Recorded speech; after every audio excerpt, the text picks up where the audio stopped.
पटरी और प्रकार की सहायता से। ये आपका, ये देखिए पटरी है, ये इसमें छोटा दिखेगा, ये बड़ा आपके कॉपी में बड़ा ही रहेगा, और ये प्रकार है पेंसिल की सहायता से। जैसे आपको 90 डिग्री बनाना होगा तो पहले एक सरल रेखा खींच लो। रेखा किसे कहोगे? दो बिंदुओं के बीच जो दूरी होता है उसी को क्या बोलोगे? रेखा। और ये सरल रेखा है। ऐसे ही वक्र रेखा होता है लेकिन वो टेढ़ा मेढ़ा होगा। कैसे होगा? टेढ़ा मेढ़ा। और समांतर रेखा होता है और असमांतर रेखा। तो यहाँ पर जैसे ही इस प्रकार का नोक रखेंगे, यहाँ पर ये नोक को रखेंगे, ऐसे घुमा देंगे, ऐसे आपको कॉपी में करना है। जैसे ही घुमाएंगे एक ऐसा बनेगा, ठीक। अब यहाँ पर इस नोक को रखेंगे एक प्रकार का, जहाँ पर कट करेंगे ये 60 डिग्री का कोण बनाएगा। कितने का? 60। और उसके बाद जो कट किया आगे भी ऐसे करेंगे, ये कितने का? पुनः 60 का। 60 कितना हो गया? 120। अब पुनः ऐसे ही आगे बढ़ा देंगे तो कितने पर आ जाएगा? यहाँ पर आ जाएगा, और ये टोटल 180 का कोण बना देगा। यहाँ पर कितने का? 180। मतलब एक खाने में कितना? 60 का बनेगा। एक खाने में 60 का। अब इन्हीं रेखा को मिलाओगे तो ए भी 60, ए भी 60 और ए भी। अब तीनों को मिलाकर कितना हो जाएगा? 180 डिग्री। यहाँ तक समझ गए? अब 30 डिग्री का ये आपको बनाना है। कितने का? 30 डिग्री का। तो 60 का आधा करना होगा। आधा करने के लिए आधे से अधिक दोनों साइड से ऐसे आप क्या करोगे? क्रॉस करोगे तो एक दूसरे को यहाँ पर काटेगा। कैसे काटना है? यहाँ से एक बार रखकर, यहाँ से एक बार रखकर। ये अपनी आप मतलब कॉपी में कीजिए। ये साथ में होना चाहिए तभी समझ में आएगा। ये देखिए, ये साथ में होना चाहिए। तो जैसे ही इसको मैं आगे बढ़ाया, जैसे ही इसको मैं आगे बढ़ाया, ये कितने डिग्री का कोण बन जाएगा? 30, मतलब 30 का बन जाएगा। अब आप 15 का भी बना सकते हो या 45 का भी बना सकते हो। 30 में कितना जोड़ो? 15 जोड़ दोगे तो 45 का हो जाएगा। मतलब अब यहाँ पर एक प्रकार को रखेंगे और आगे भी वही क्रिया करेंगे काटने का। तो जैसे ही काटेंगे एक दूसरे को ऐसे काटेगा। अब इसको बढ़ा दीजिए तो ये कितने का? 45 का। क्योंकि 30 तो यहाँ तक था, 30 में 15 जोड़ दिए कितना हो गया? 45 का। और ये तो 60 का ही है। कितने का? 60 का। अब इसी प्रकार 30 का भी बन जाएगा। 30 का कैसे बनाओगे? यहाँ पर रखोगे, देखो सदैव इसी का आधा करना है। जो कोण रहेगा, जैसे 15 है तो यहाँ पर ऐसे काटोगे, ये जहाँ पर एक कट करेगा, अब इसको आगे बढ़ा दोगे तो ये कितने का बन जाएगा? 15 डिग्री का। अब 7.5 का भी बना सकते हो। 7.5 का कैसे? इसका आधा कर दोगे तो दोनों को जैसे ही कट करोगे, यहाँ पर देखो बीच में, और इसको आगे बढ़ा दोगे तो ये कितने का हो जाएगा? 7.5 डिग्री का। यहाँ तक समझ में आ गया? चलिए आगे बढ़ते हैं। अब आपको 90 डिग्री का कोण बनाना है। 90 डिग्री का कोण ऐसे बनता है 90 डिग्री। तो क्या करना होगा? यहाँ तक 60 बन गया था। अब 60 और इस 60 का आधा करोगे। कैसे आधा करोगे? यहाँ पर रखोगे इसको और इस साइड से इसको, जैसे ही काटोगे तो एक दूसरे को ऐसे कटेगा और इसको बढ़ा दोगे, ऐसे कटेगा। ये आपका 90 डिग्री का कोण बन जाएगा। 90 डिग्री का। और भी आसान है 45 डिग्री का कोण बनाना। 90 डिग्री को बनाकर यहाँ से आधे से अधिक दूरी लेकर जैसे काटोगे तो यहाँ पर पुनः काट देगा और ये 45 डिग्री का कोण बन जाएगा। अब इसमें भी आप 30 कर सकते हो, इसका भी आधा कर सकते हो। जैसे ही आधा करोगे तो ये कितने का बन जाएगा? अब 60 में 15 जोड़ दोगे तो ये 75 डिग्री का कोण बन जाएगा। ये भी बात समझ में आ गया? आपके पास से पटरी और एक प्रकार होना चाहिए पेन से। साथ में बनाते चलो। कहाँ से कट करिए? ऐसे और ऐसे। यहाँ तो मैं दूर कट किया हूँ, ठीक। तो ये 75 डिग्री का कोण बन जाएगा। अब आगे बढ़ते हैं तो ये 120 होगा। अब 120 और 90 का भी आधा कर देंगे, 90 का भी आधा करेंगे तो यहाँ पर कट करेगा। और 90 में अब देखो ये कितना है अंतर? यहाँ तक आने में 30 का है, मतलब 15, 105 डिग्री का कोण बन जाएगा। कितने का? 105 डिग्री का कोण बन जाएगा। अब ये 60 तक है, 60 का और 180 का जैसे आधा करोगे, 160 और यहाँ से चलो इस लाइन को हटा देते हैं, 180 और 120 का आधा करेंगे तो 150 डिग्री का कोण बन जाएगा। अब इसी में 120 और 150 का आधा करेंगे तो किसका कोण बन जाएगा? इसमें 15 जोड़ दो, 135 डिग्री का कोण बन जाएगा। अब 150 और 180, 150 और 180 का आधा करोगे तो कितने डिग्री का कोण बन जाएगा? इसमें और जोड़ दो, 165 डिग्री का कोण बन जाएगा। तो इसी प्रकार आपको कोण बनाना है। समझ में आ गया? देखो उसकी ज़रूरत नहीं, वो चाँदे की ज़रूरत नहीं पड़ा। गोला प्रकाश और क्या पेंसिल, ये पटरी की सहायता से सभी प्रकार के कोण बना सकते हो और भी इसमें आधा कर सकते हो, कहीं पर भी आधा करके जोड़ सकते हो। अब जैसे ही इसको आगे बढ़ाओगे, जैसे ही आगे बढ़ाओगे तो टोटल कितना हो जाएगा 360। जब 360 होगा यहाँ फर्स्ट कट करोगे, ये सेकंड कट करोगे और ये थर्ड है तो यहाँ पर पुनः आ जाएगा। इसको आगे बढ़ाओगे तो 60 इसमें और जुड़ जाएगा। जैसे 60 जुड़ेगा तो 180 प्लस 60 कितना हो जाएगा? 180 प्लस 60 240 हो जाएगा। अब 240 आगे जैसे ही 60 बढ़ाओगे, 240 में 60 300 हो जाएगा। यहाँ पर कितना आ जाएगा? 300। और जैसे ही इसमें बढ़ाओगे तो यहाँ पर कितना आ जाएगा? 360। जीरो से स्टार्ट, 360 पर ब्रेक। अब नीचे भी कोई भी कोण बनाना है तो इसका आधा कर सकते हो, आधा कर सकते हो, है ना? इसका भी आधा कर सकते हो, इसका भी आधा कर सकते हो, आगे बढ़ा सकते हो, ये कोण बन जाएगा। जैसे ऊपर बना है वैसे नीचे भी बन जाएगा। और कहाँ पर कितना जोड़ना है वो आधा करके जोड़ लेना है। तो ये बातें समझ में आ गई? चलो इसको बना लो पहले।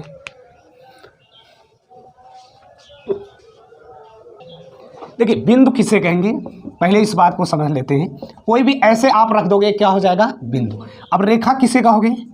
थोड़ा सा इसका भी जानकारी होना चाहिए। दो बिंदुओं के बीच की सीधी दूरी, है ना, क्या हो जाएगा? रेखा। इसी को सरल रेखा बोल दोगे। कौन सा रेखा? सरल रेखा।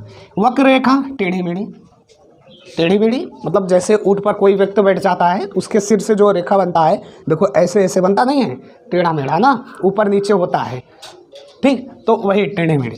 तो ये वक्र रेखा हो जाएगा, वक्र रेखा हो जाएगा। अब बात करें समांतर रेखा का, तो दो रेखाओं के बीच दूरी क्या होना चाहिए? समान होना चाहिए। यदि ये 2 मीटर है तो ये भी क्या होना चाहिए? 2 मीटर। ऐसे आपका वो रेल की पटरी भी है, वो क्या है? समांतर है। जहाँ भी देखोगे एक दूसरे के क्या है? समान अंतर पर है। और असमांतर, इसको तो समांतर बोल दोगे। और असमांतर रेखा किसको बोलोगे? असमांतर। जब दो रेखाओं के बीच दूरी क्या हो? बराबर ना हो, और इसको आगे बढ़ाओगे तो एक दूसरे को काट भी देंगे कहीं ना कहीं, ये असमांतर है। मान चलो यहाँ 2 मीटर है, यहाँ 1 मीटर है, तो ये क्या है? असमांतर रेखा है। और आगे और बढ़ाओगे तो एक दूसरे को क्या कर देंगे? काट देंगे, ठीक। इसके अलावा यदि देखा जाए तो प्रतिच्छेद रेखा, ऐसे जब दो रेखाएं एक दूसरे को काटेंगे ये प्रतिच्छेद रेखा हो जाएगा। अब इसी में एक मतलब समांतर हो जाए तब काट दें तो इसी में अब एंगल बन जाएगा। क्या बनेगा? एंगल। और इसी में शीर्षा विमुख कोण भी बन जाएगा, शीर्षा विमुख कोण बन जाएगा। और कोण कितने प्रकार के होते हैं? देखो कोण कई प्रकार के होते हैं, जैसे न्यून कोण, अधिक कोण, समकोण, बृहद कोण और शीर्षा विमुख कोण, एकांतर कोण, बाह्य एकांतर कोण और संगत कोण, और बोल दिया जाए तो कोटपूरक कोण, संपूरक कोण। मतलब सभी को मैं अभी आपको एक बार बता दे रहा हूँ कि किसको क्या बोलोगे, ठीक। तो यहाँ पर क्या हो जाएगा? ये एकांतर कोण हो जाएंगे। चलिए इसको थोड़ा सा अब एक एक को मैं बता देता हूँ। चलिए कोण के प्रकार, सबसे पहले तो जो कोण होगा आपका न्यून कोण होगा। न्यून कोण, न्यून कोण किसे कहेंगे? जो 0 डिग्री से अधिक और 90 डिग्री से कम हो, है कि नहीं? इसके मध्य हो उसको क्या बोल देंगे? न्यून कोण। ये बना है 45 का, ये क्या है? न्यून कोण है। ये बना 30 का, ये क्या है? न्यून कोण है। मतलब कोई भी एंगल बन जाएगा वो 90 से कम होना चाहिए और 0 से अधिक होना चाहिए, तो क्या हो जाएगा? न्यून कोण। अब अगला बात करें तो समकोण। समकोण, समकोण क्या होगा? इसमें 90 डिग्री का कोण बनेगा, बस एक ही है, एक ही कोण बनेगा वो 90 डिग्री को, और उसको क्या बोलोगे? समकोण। ऐसे एक ही बनेगा, ये क्या हो जाएगा? समकोण। अब बात करते हैं अधिक कोण का। अधिक कोण, तो अधिक कोण किसे कहोगे? जो 90 डिग्री से अधिक होगा और 180 से कम होगा, इसके मध्य होगा, इसको क्या बोलोगे? अधिक कोण बोलोगे। जैसे ए बन गया 150 का, ये अधिक कोण। जैसे ए बन गया 120 का, ये क्या हुआ? अधिक कोण हुआ ना। अब ऐसे ही अगला देखोगे बृहद कोण या रिज कोण, पहले देख लो रिज कोण।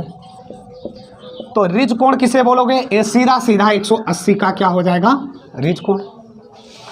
और अब बृहद कोण देखोगे, बृहद कोण अब ये 180 डिग्री से अधिक हो जाएगा, 360 से कम हो जाएगा, इसको क्या बोलोगे? बृहद कोण।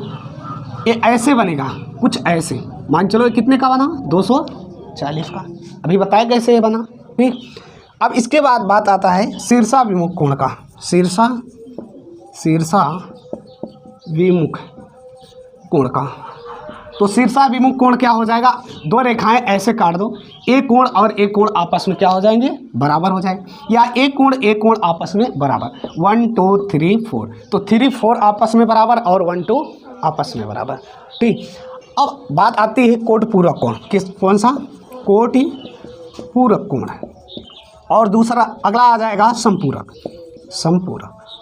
अब इसको चित्र के माध्यम से समझना है।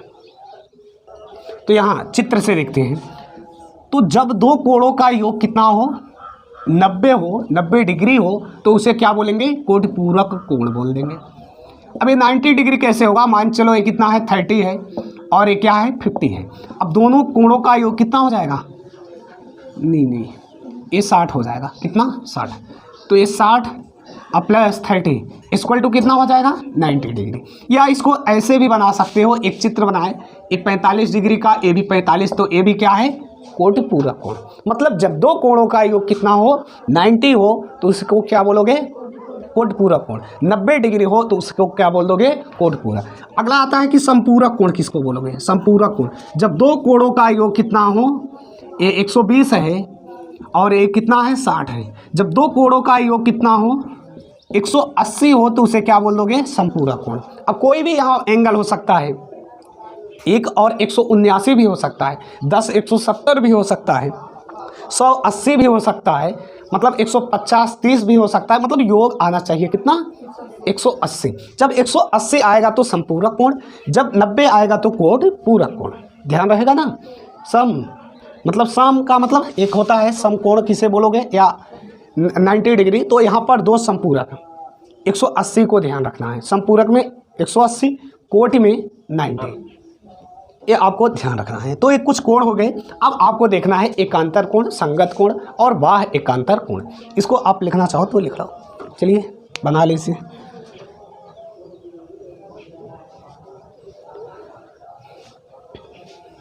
यहाँ से नील कोण, समकोण, अधिक कोण, ऋज कोण, बृहद कोण, शीर्षा विमुख कोण, कोटि पूरक और क्या, संपूरक हो गए। अब जो देखना है एकांतर कोण देखना है, बाह्य कोण और क्या, संगत कोण है। उसके बाद कोण समाप्त होंगे और कोण को बनाना पुनः सीखेंगे।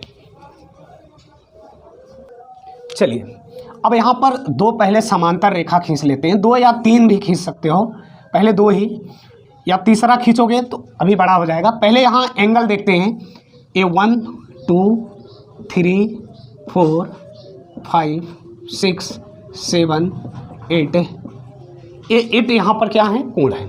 अब इसी में एकांतर कोण होगा।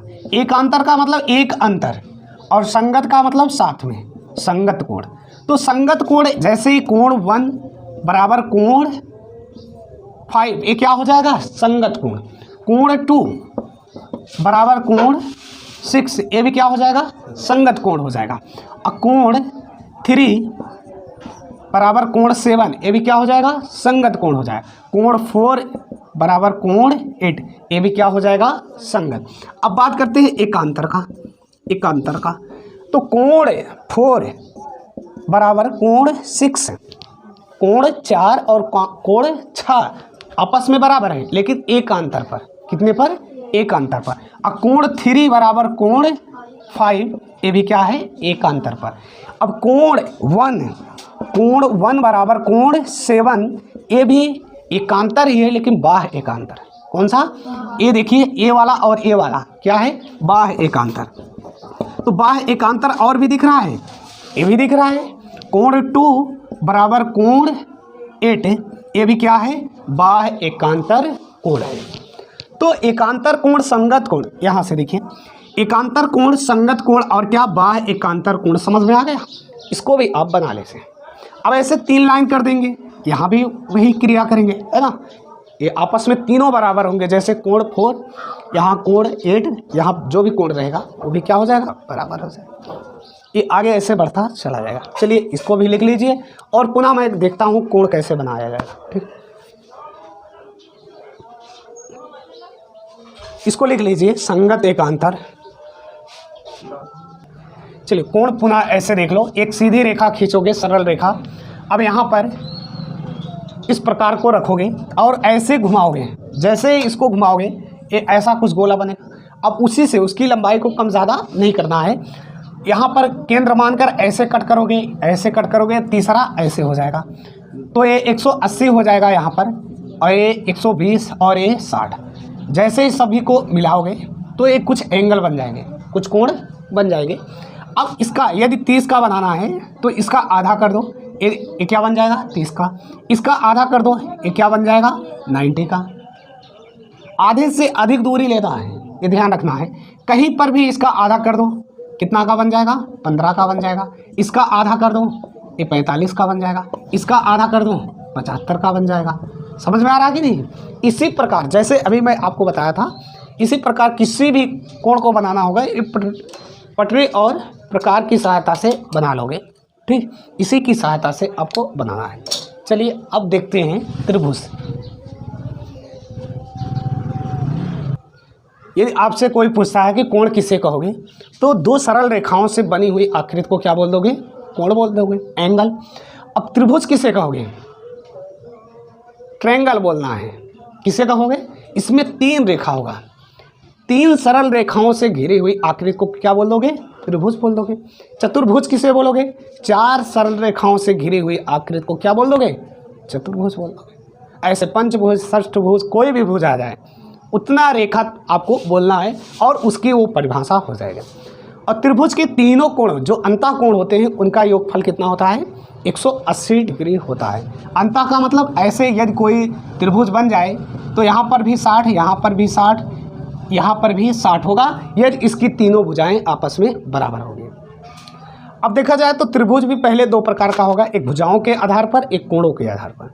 तो उसमें भी 3-3 प्रकार होंगे। कितने होंगे? 3-3 प्रकार होंगे। चलिए उसी प्रकार को देखना है। तो सबसे पहले यहाँ लिखोगे ये भुजाओं के आधार पर, भुजाओं पहले कोण के आधार पर लिख लो, कोण के आधार पर। और दूसरा हो जाएगा भुजाओं के आधार पर, भुजाओं के आधार पर। ये 2 तरीके से होगा। तो कोण के आधार पर पहला हो जाएगा न्यून कोण, न्यून कोण त्रिभुज, त्रिभुज का सिंबल ऐसे होगा।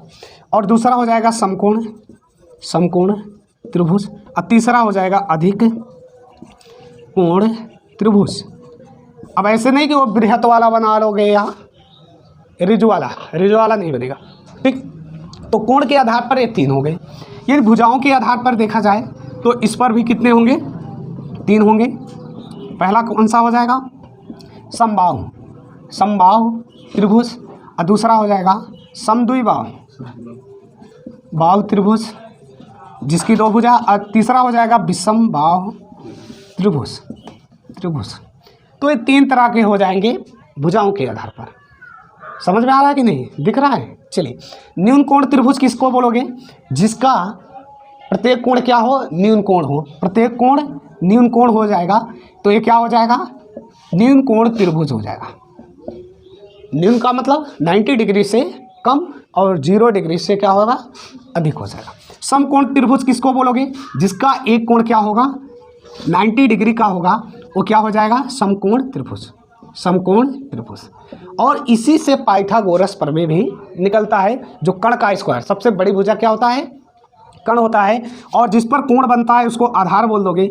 और ये कोण के सामने वाली भुजा क्या हो जाएगा? लंब हो जाएगा। यहाँ पर तो दोनों कोण मैं बना दिया हूँ। यदि यहाँ से देखोगे तो ये लंब हो जाएगा, यहाँ से देखोगे तो ये लंब हो जाएगा। बाकी कर्ण इसी को बोलोगे, कर्ण इसी। अब पाइथागोरस प्रमेय क्या बोलता है?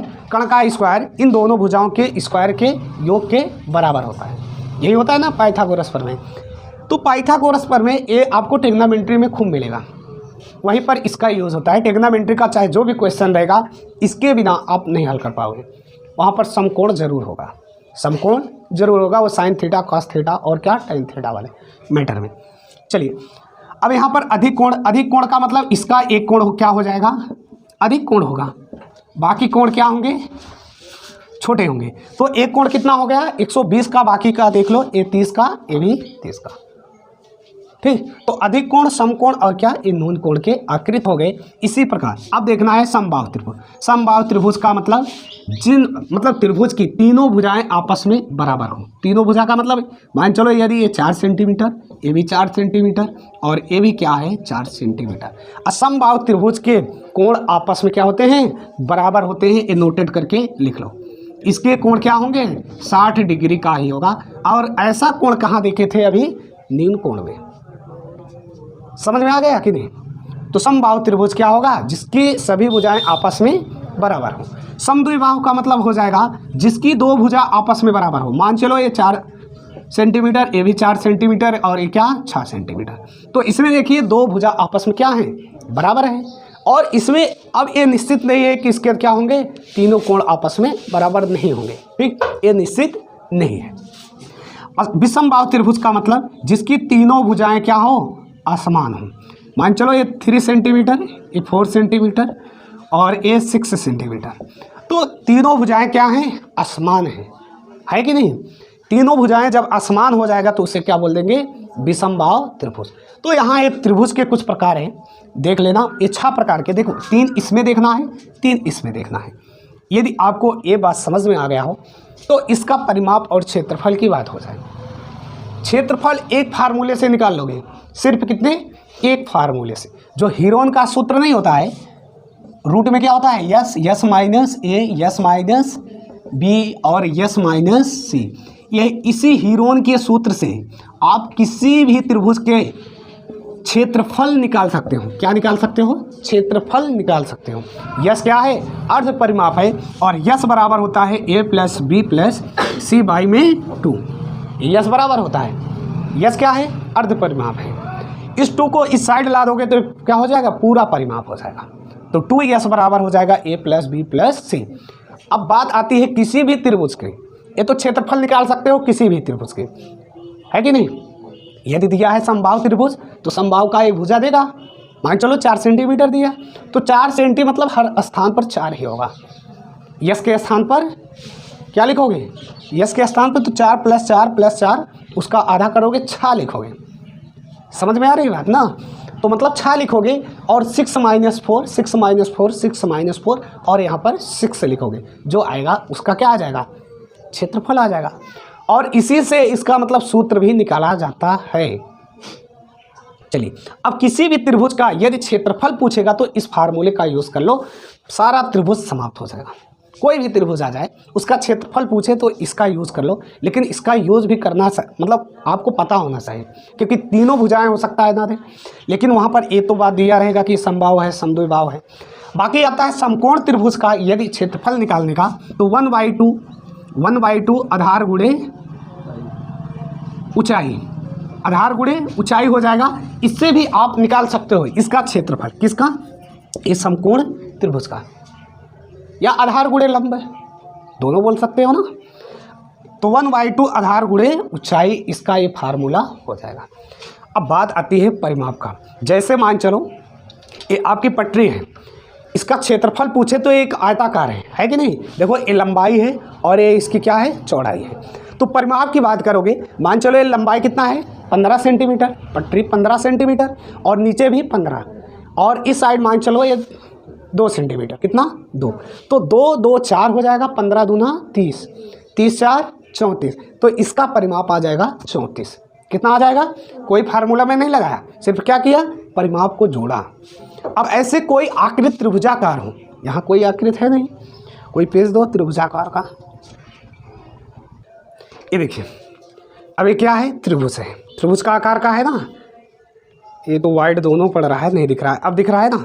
अब देखिए इसका जो लंबाई होगा, मान चलो 5 सेंटीमीटर है और ये नीचे का 4 सेंटीमीटर, इधर का ये 3 सेंटीमीटर। एक किस आकार का है, समकोण है, कौन सा, समकोण त्रिभुज। तो इन तीनों को जोड़ लोगे, इसका परिमाप आ जाएगा कितना, 5 3 8 और 8 4 12। तो इसका परिमाप आ जाएगा 12। पुनः समझ लो, ये क्या है, ये 5 है और ये 3 है और ये क्या है, 4 है। अब समझ में आ रहा है ना। इस सेंटीमीटर मीटर कुछ भी हो सकता है। तो ये 4 है, 3 है, कितना है, 5, बाकी ये समकोण है। अब इन तीनों जो भी भुजा है इसको जोड़ लोगे तो इसका क्या निकल आएगा, परिमाप। यही यदि वृत्त होता तो उसका क्या होता, परिध होता। जो गोला होता है उसका क्या होता है, परिध होता है। इसका क्या होगा, परिमाप। अब परिमाप आयत का भी होगा, त्रिभुज का भी होगा, वर्ग का भी होगा। जिसमें मतलब पाई ना आएगा वो परिमाप हो जाएगा, जिसमें पाई आएगा वो क्या हो जाएगा, परिध हो जाएगा। जब गोला रहेगा या वृत्त रहेगा तो उसमें क्या हो जाएगा, परिध हो जाएगा। अब कोई भी जब गोला आएगा तभी उसमें पाई आएगा, अन्यथा पाई कहीं नहीं आएगा। अब पाई का मान 22/7 या 3.14 होगा। तो ध्यान रखना है कैसे इसको निकालोगे। देखो जब भी पूछेंगे परिमाप तो ये 4 है, ये 3 है और ये क्या है, 5 है। तो सभी को जोड़ लोगे, कोई फार्मूले की ज़रूरत नहीं है, सभी को जोड़ लोगे तो इसका क्या निकल आएगा, परिमाप। तो कोई भी, अब देखो इसमें यदि मैं लिख दूँ ये क्या है 6 सेंटीमीटर, ये 6 सेंटीमीटर, ये भी 6 सेंटीमीटर, तो तीनों को जब जोड़ोगे तो इसका परिमाप कितना आ जाएगा, 18 आ जाएगा।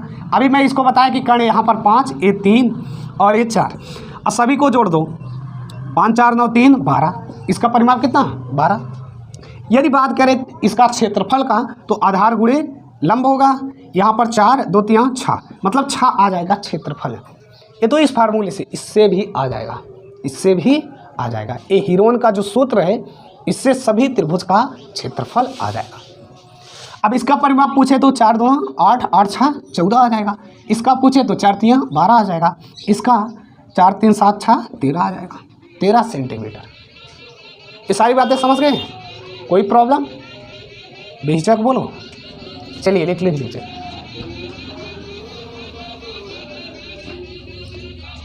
चलिए तो त्रिभुज हो गया है ना, कोण बनाना भी सीख गए, देंगे अब घन हो जाएगा। लेकिन ये वर्ग 6 वर्ग का ही होता है, कितने का, 6 वर्ग आपस में मिला दो एक घन बन जाएगा। अब घनाभ की बात करेंगे तो आपका ये ईंट होता है, इसको मैं पारदर्शी बना दिया। कैसे बना दिया, पारदर्शी बना दिया, तो ये क्या हो जाएगा, घनाभ हो जाएगा और ये आकृति रही। अब इसमें क्या 6 आयत मिला दोगे, ये आयत हो गया और ये क्या घन हो गया, नहीं वर्ग हो गया, और ये क्या घन हो गया और ये क्या घनाभ हो गया।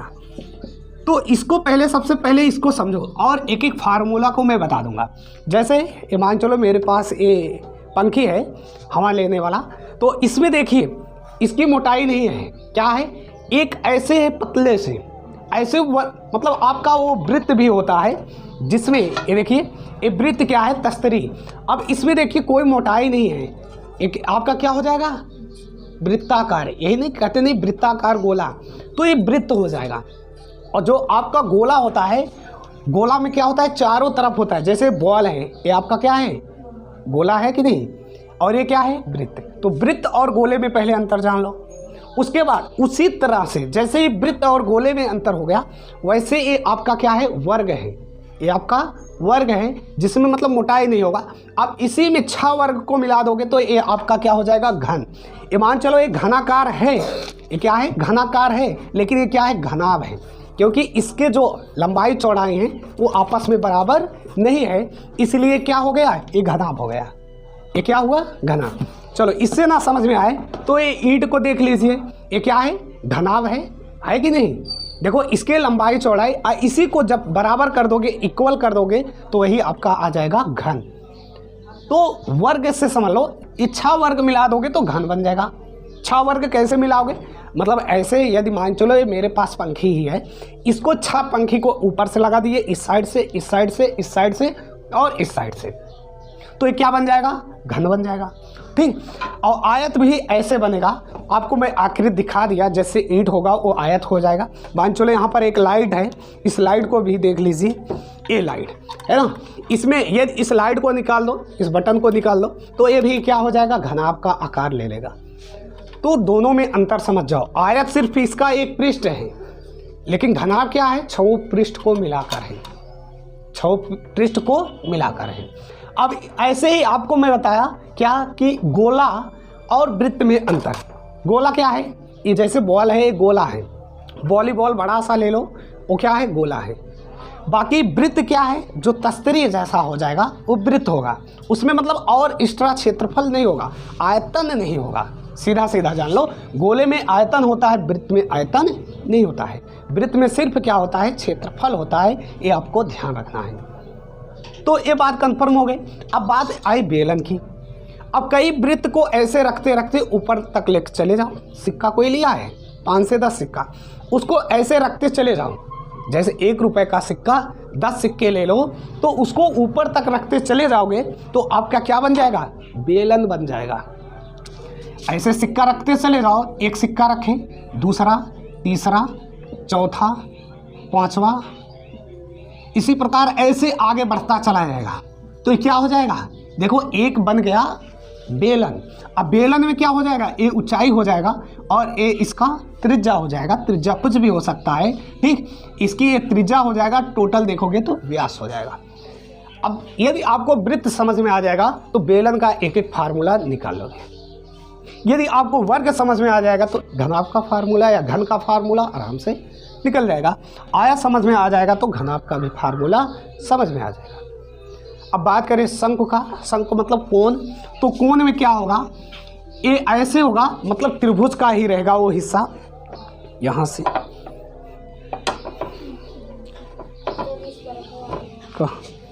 हाँ। अब ये त्रिभुज को ऐसे एक बार ऐसे पूरा घुमा दो, मतलब इसमें भी क्या होगा? आयतन होगा। जो आपका शंकु होगा, जो कोण देखते थे वो मेहंदी वाला, वो क्या है? शंकु है। या वो आइसक्रीम देखते हो, वो भी क्या है? शंकु। उसको एकदम पूरा भर दो, वो क्या हो जाएगा? शंकु हो जाएगा। तो शंख भी समझ में आ गया, शंकु। और ये क्या? अर्धगोला देखना है। तो अर्धगोला का मतलब इस बॉल को आधा कर दो, इस बॉल को, या खेलते खेलते क्या हो गया? फूट गया, तो आधा ही बचा ना, एक खोखला नहीं होना चाहिए, तो खोखला हो जाएगा अर्धगोला। तो ये क्या हुआ? जब आधा बचेगा तो इसी को अर्धगोला बोल देंगे। अब इसी प्रकार अर्धवृत्त भी हो जाएगा। इसके आधे हिस्से को क्या कर दो? कट कर दो, तो अर्धवृत्त हो जाएगा। चलिए, ये सारी बातें यदि समझ में आ गया हो तो अब फार्मूले पर चलते हैं। कहाँ चलते हैं? फार्मूले पर। चलो, इसे बनाना चाहो तो बना लो। चलिए, सबसे पहले वर्ग को देखते हैं। तो वर्ग में क्या होगा? इसकी सभी भुजाएं आपस में बराबर होगी। तो मान चलो यदि ए है, ए भी ए है, ए सेंटीमीटर, ए सेंटीमीटर, ए सेंटीमीटर, ए सेंटीमीटर, तो प्रत्येक कोण इसके 90 डिग्री होंगे, ए भी जान लो। चतुर्भुज के चारों कोणों का योग कितना होता है? 360 होता है। जो चतुर्भुज होगा उसके चारों कोणों का योग कितना होगा? 360 होगा। यदि बात किया जाए वर्ग का क्षेत्रफल, क्षेत्रफल का मतलब ये पूरा ये आपका क्षेत्रफल है। ये क्या है? क्षेत्रफल है। अब इसमें एक बार इस साइड से एक बार इस साइड से जब गुना कर दोगे तो क्या हो जाएगा? क्षेत्रफल आ जाएगा। मतलब भुजा इंटू भुजा, भुजा, तो भुजा स्क्वायर इसका क्या हो जाएगा? भुजा स्क्वायर इसका क्षेत्रफल हो जाएगा। यदि बात करें परिमाप का, परिमाप अभी मतलब मैं इसके पहले वाले सेशन में बताया था कि चारों भुजाओं, मतलब त्रिभुज बताए थे, तीनों भुजाओं का योग, यहाँ पर चारों भुजाओं का योग, तो 4 इंटू भुजा हो जाएगा। समझ में आ रहा है कि नहीं? अब इसी में एक ध्यान देना, 2 विकर्ण होते हैं। 2 क्या होते हैं? विकर्ण होते हैं। मान चलो यदि इसको ए बी सी और क्या डी लिखोगे तो एक इधर से मिलेगा, एक इधर से मिलेगा। यही इसका क्या है? विकर्ण है। जब ये विकर्ण हो गया, यदि एक को मैं इसको हटा देता हूँ तो देखिए यहाँ पर एक बन रहा है त्रिभुज। कौन सा त्रिभुज? समकोण त्रिभुज। जब ये समकोण होगा तो इसकी दूरी निकल आएगा। पाइथागोरस प्रमेय से कर्ण का स्क्वायर क्या होता है? कर्ण का स्क्वायर, तो ये हो जाएगा कर्ण का स्क्वायर। देखो, कोई भी चीज़ रटना नहीं है। मैं डायरेक्ट इसको √2 इंटू भुजा लिख सकता हूँ, लेकिन रटना नहीं है। फार्मूले को मैं √2 इंटू भुजा लिख दूंगा। एक बार समझ जाओ, टाइम जरूर लगेगा, लेकिन फिर दोबारा ये क्या होगा? बाहर नहीं जाएगा, फार्मूला याद ही हो जाएगा। तो कर्ण का स्क्वायर मतलब ये विकर्ण हो जाएगा। ये विकर्ण स्क्वायर हो जाएगा। जैसे विकर्ण स्क्वायर करोगे तो ए स्क्वायर प्लस बी स्क्वायर, दोनों को जोड़ोगे ए स्क्वायर प्लस ए स्क्वायर, दोनों को जोड़ोगे तो 2a स्क्वायर होगा। अब ये कर्ण का स्क्वायर है, स्क्वायर को इस साइड लाओगे तो ये क्या हो जाएगा? विकर्ण इक्वल टू हो जाएगा रूट में 2a स्क्वायर, और जो स्क्वायर रहेगा वो हट जाएगा, इंटू ए क्या आ जाएगा? ये फार्मूला आ जाएगा। तो विकर्ण बराबर क्या आ जाएगा? √2 इंटू भुजा। इसी को क्या लिखते हो? √2 इंटू भुजा। तो ये बात समझ गए होंगे। अब इसी प्रकार घन को भी देख लो। किसको देखना है? घन को। तो घन में क्या हो गए? अब इसी को 6 फलक में जोड़ दो, 6 सप्ताह में जोड़ दो। ये जहाँ पर मिल रहे हैं इसको क्या बोलेंगे, कोण बोलेंगे, और जहाँ पर दो सतह मिल रहे हैं उसको कोर बोलेंगे। तो कोणों की संख्या 8 है, कोरों की संख्या 12 है। और कितने सतह हैं, 6 सतह हैं, 6 सतह हैं। ये रीजनिंग में आपको मिलता है। वहाँ पर घन और घनाभ को जब काटने की बात आता है, घर पर पनीर काटते हो ना, जब पनीर काटते हो देखो जो छोटे छोटे गुटके बनते हैं क्या है, घन के आकार के। बड़ा वाला जो पनीर रहता है पहले वो घनाकार रहेगा, या उसमें कई तरह के, तो 3 बार काटते हो तो सही से कटता है। एक बार ऊपर से फिर ऐसे काटोगे तो पनीर कट जाता है, कटता है ना ऐसे, मतलब 3 बार काटना पड़ता है। वो अलग की बात है। यहाँ घन का क्षेत्रफल आयतन देखोगे तो मतलब क्या हो जाएगा, इसमें भुजा क्यूब हो जाएगा, भुजा क्यूब हो जाएगा। देखो इसमें 2 बार गुना किए, इसमें 3 तरह से कर दिए, है ना, ऊपर से नीचे और क्या बगल से, तीनों का गुना कर दिए तो इसका क्या आ गया, आयतन, घन का आयतन बराबर आ गया ये आपका भुजा क्यूब। अब ऐसे ही इसका पृष्ठीय क्षेत्रफल पूछ लेगा। पृष्ठीय का क्षेत्रफल का मतलब इसके ऊपर का हिस्सा।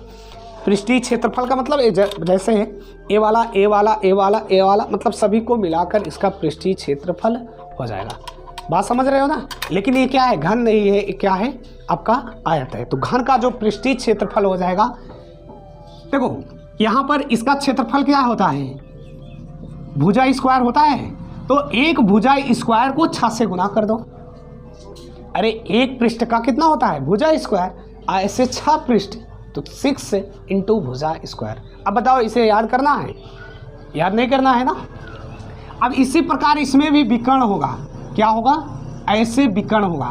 तो ये विकर्ण का पूछेगा तो विकर्ण बराबर हो जाएगा, जैसे इसमें √2 आएगा ऐसे √3 इंटू भुजा हो जाएगा, ये आपका विकर्ण हो जाएगा। तो ये फार्मूले आ गए, पहला, दूसरा और ये क्या, तीसरा। समझ में आया कि नहीं। देखो वर्ग से ही मैंने घन को भी बता दिया, बाकी लास्ट में इसका पूरा फार्मूला देख लेना, वो आपको प्रिंट के रूप में मिल जाएगा।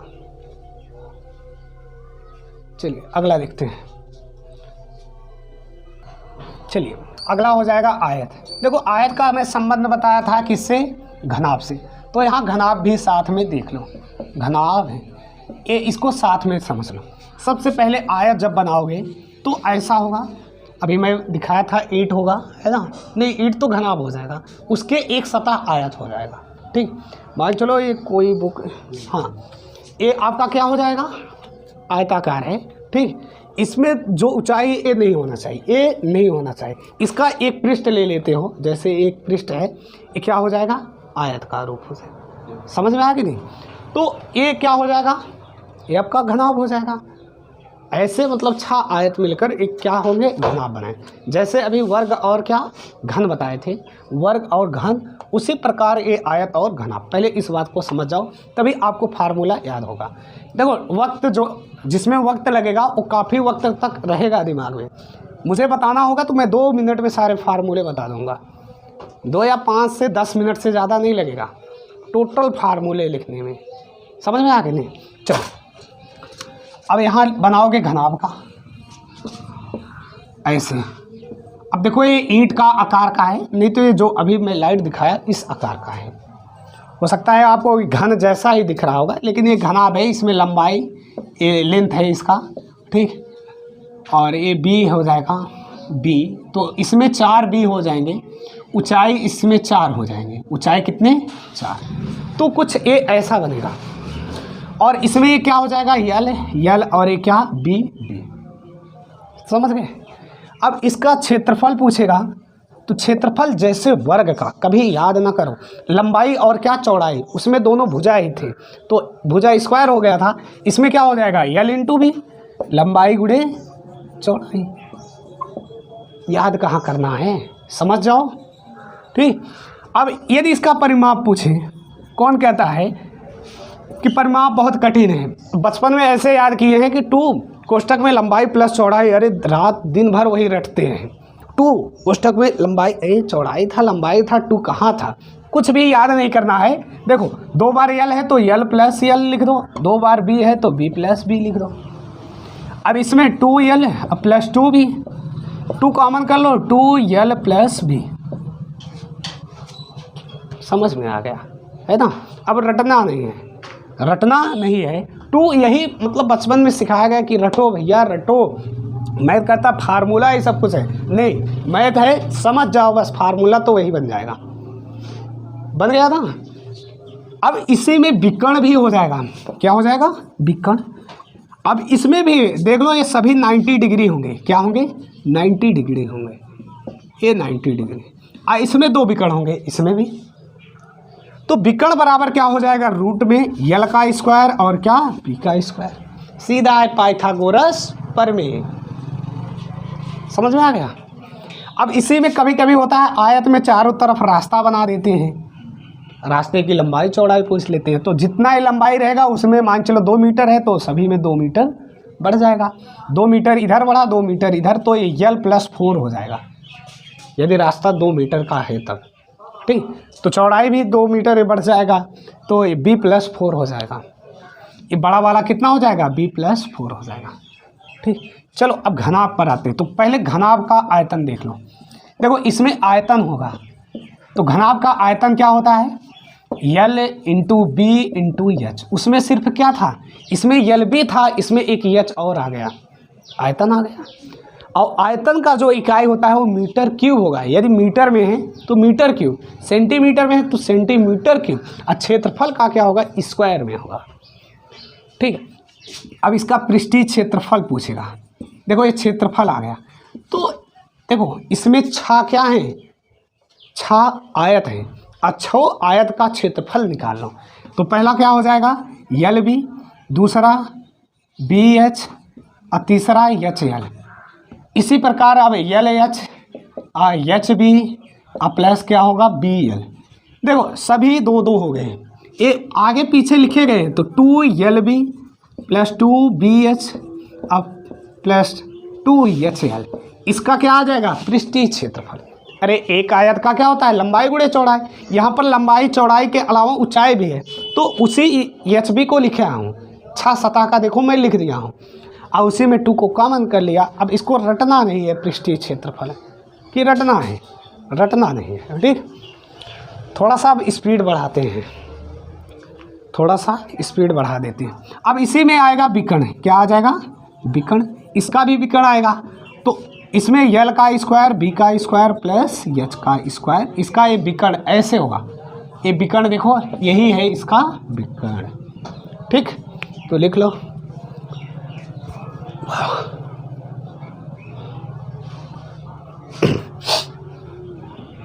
चलो लिख लो। चलिए अब जैसे ये वृत्त है और बेलन को साथ में देखते हैं, क्योंकि इसी में आपको रटना नहीं है।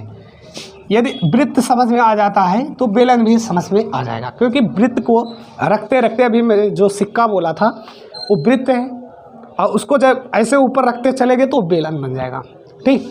तो यहाँ पर वृत्त मैंने बनाया और ये इसका परिध हो जाएगा, ये ऊपर ऊपर को क्या बोलोगे परिध बोलोगे, और इसमें जो सीधी रेखा है इसको क्या बोल दोगे व्यास बोल दोगे, और इसका जो एक ऐसे खंड लिख दे ये क्या है इसका त्रिज्या है, मतलब व्यास का आधा क्या होता है त्रिज्या होता है, ठीक। और इसी में एक क्या हो जाएगा ये जीवा होता है, जीवा की जल्दी ज़रूरत नहीं है भाई, समझ लो बस जीवा हो जाएगा, ठीक। अब बेलन की बात करें तो बेलन में जब सिक्के रखते रखते इतना ऊंच हो जाएगा, ये सिक्का ही रखे हो, और इसका ये देखो यहाँ पर ऐसे बना दोगे तो ये ऊंचाई होगा इसका, और ये आर होगा, ये भी आर है, मतलब इसका त्रिज्या पूरा होगा, डी मतलब व्यास होगा।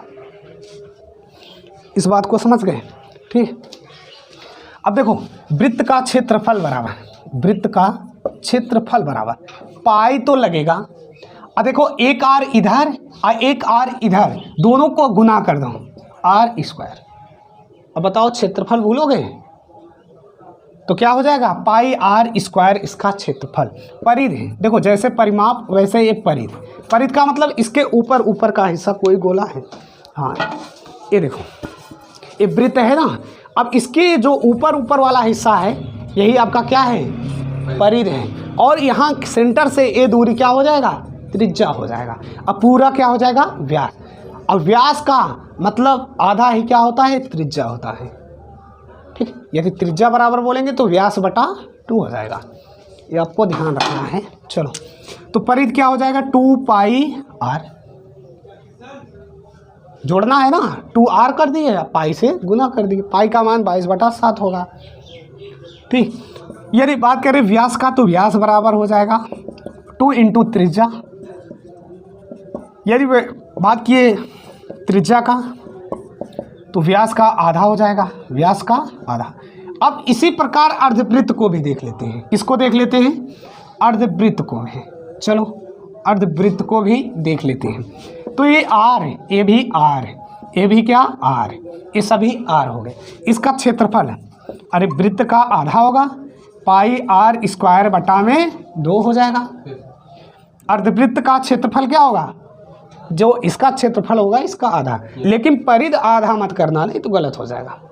देखो इस गोले का आधा तो हो जाएगा, परिध बराबर इस गोले का तो आधा हो जाएगा 2 पाई r/2, लेकिन ये देखो r 2r और आ गए, 2r और आ गए, तो इसे सरल जैसे करोगे तो ये आ जाएगा पाई r प्लस 2r, पाई r प्लस 2r, और इसमें r कॉमन कर लोगे तो पाई प्लस 2 हो जाएगा। समझ में आया कि नहीं? पाई प्लस 2 और यहाँ पर r लिखोगे, ये अर्धवृत्त का परिध होता है। किसी से भी पूछ लो जो मैथ लगाता होगा, अगर वो ढंग से ना पढ़ा होगा ना तो ये नहीं बता पाएगा।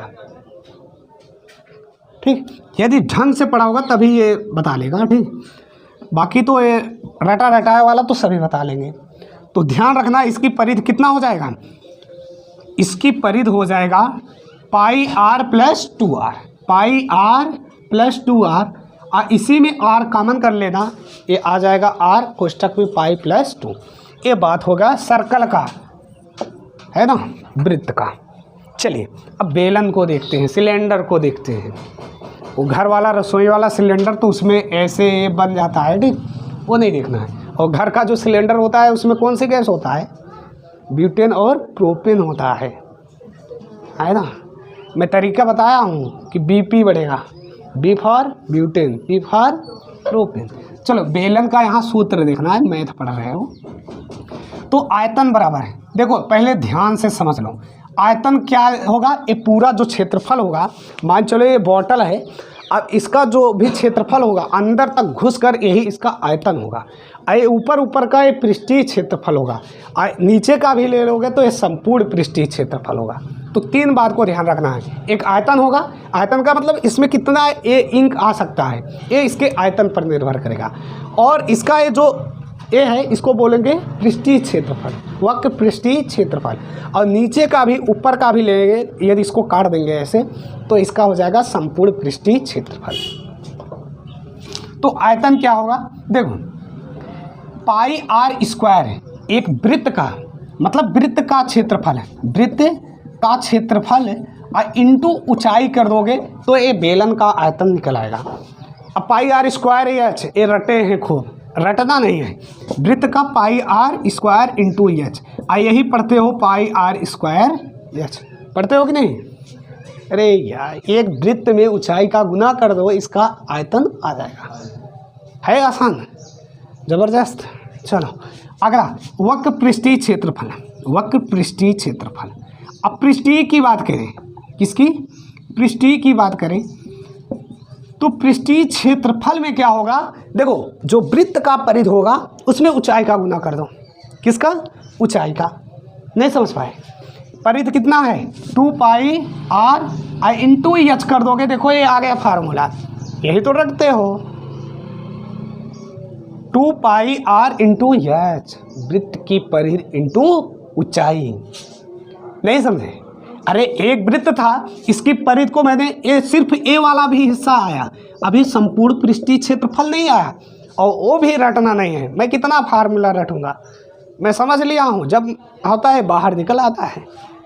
ठीक, अब देखो संपूर्ण पृष्ठीय क्षेत्रफल, संपूर्ण पृष्ठीय क्षेत्रफल कितना हो जाएगा? 2 पाई r यस तो है वक्र पृष्ठ, क्या लिखोगे? यदि हिंदी में लिखना है वक्र पृष्ठ प्लस 2 पाई r स्क्वायर। 2 पाई r स्क्वायर क्यों लिखा? 2 पाई r स्क्वायर क्यों लिखा?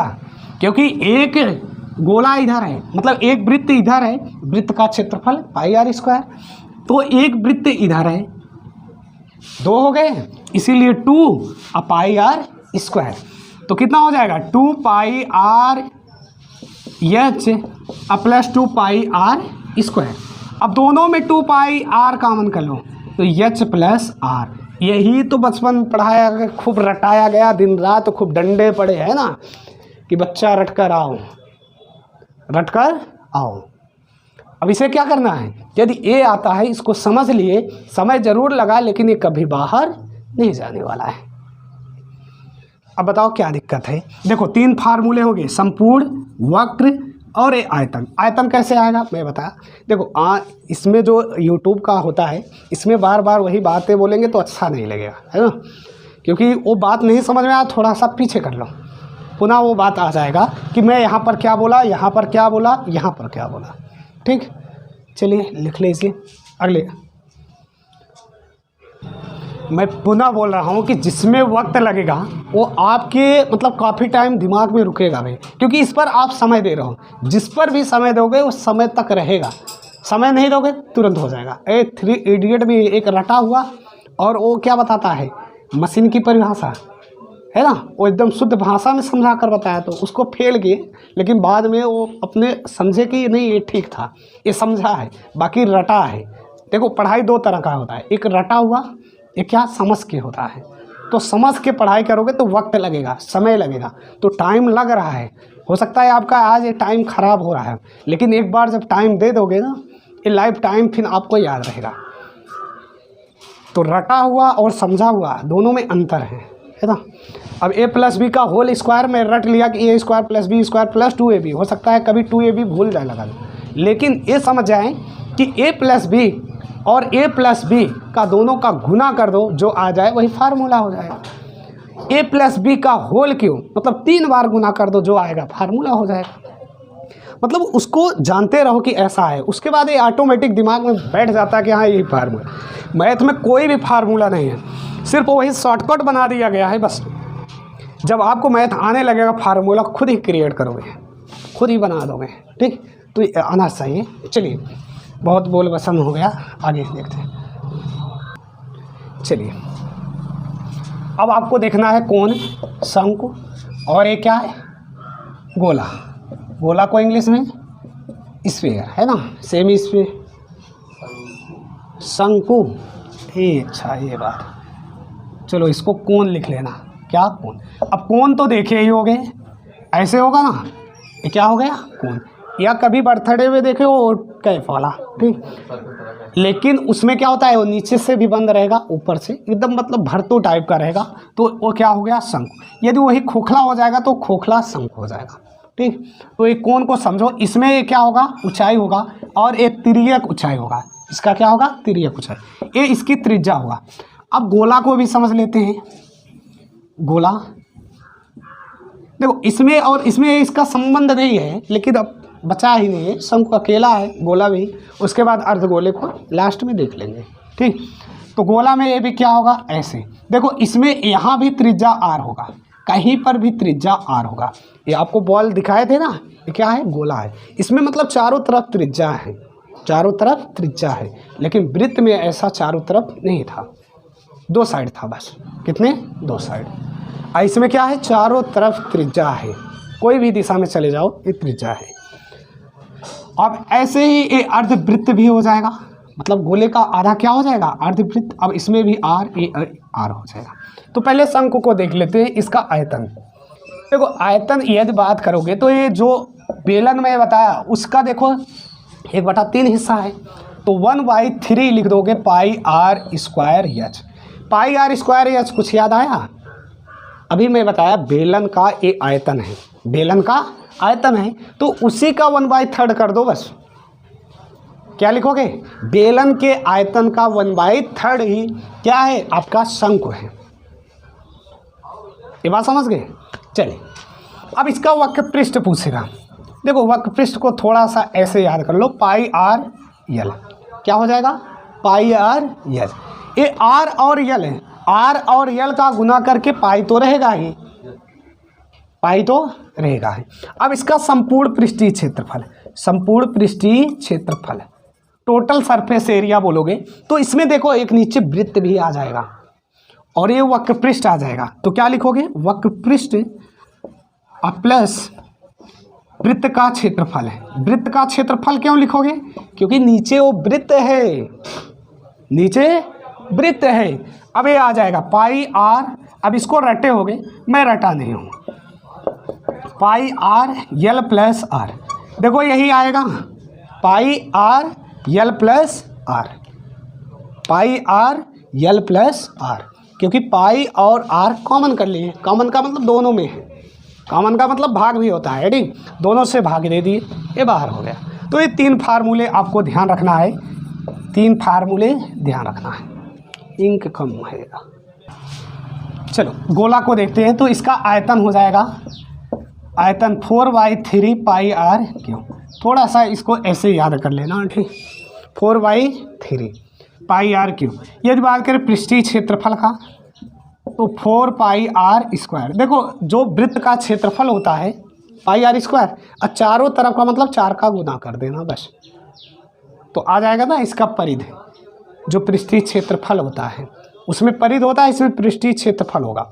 मतलब एक चारों तरफ का जो ऊपर ऊपर का आवरण है उसी की बात किया गया है, ठीक। अब बात करें अर्धवृत्त का, तो अर्धवृत्त ए हो जाएगा, ए आर और ए भी आर, ये आपका क्या हो जाएगा, अर्धवृत्त। सेम ही इस पे अर्धवृत्त यस एम, ठीक। तो यहाँ से देखो ये शंकु भी हो गया, गोला भी, अर्धगोला, ये सारे हो गए। तो अर्धवृत्त में क्या होगा, इसका क्षेत्र आयतन पूछेगा, तो आयतन ये जो गोला का होगा उसका आधा हो जाएगा, 2/3 पाई आर क्यों। इसका क्या हो जाएगा, आधा हो जाएगा। अब बात करें पृष्ठीय क्षेत्रफल का, तो पृष्ठीय क्षेत्रफल भी आधा हो जाएगा, कितना, 2 पाई आर स्क्वायर। देखो यही अभी निकल कर आया, लेकिन इसमें संपूर्ण पृष्ठीय क्षेत्रफल भी हो जाएगा, संपूर्ण पृष्ठीय क्षेत्रफल ही होगा। चलिए संपूर्ण पृष्ठीय क्षेत्रफल क्या होगा, 2 पाई आर तो होगा ही, और ये जब ये कटने के बाद ये क्या बन जाएगा, वृत्त बन जाएगा। ऊपर से वृत्त दिखेगा ना, जैसे इस बॉल को काटोगे तो एक वृत्त दिखेगा, तो वृत्त का मतलब यहाँ हो जाएगा पाई आर स्क्वायर। तो इसका संपूर्ण पृष्ठीय क्षेत्रफल ये आ जाएगा 3 पाई आर स्क्वायर। तो यहाँ पर आकर ये सारे फार्मूले समाप्त होते हैं। यदि आपको ये सेशन अच्छा लगा हो तो शेयर जरूर करना, चैनल पर नए हो तो सब्सक्राइब करना और लाइक करना मत बोलना, और जो घंटा वाला है उसे भी दबा देना, ठीक। चलिए मस्त रहिए, व्यस्त रहिए, खूब पढ़िए।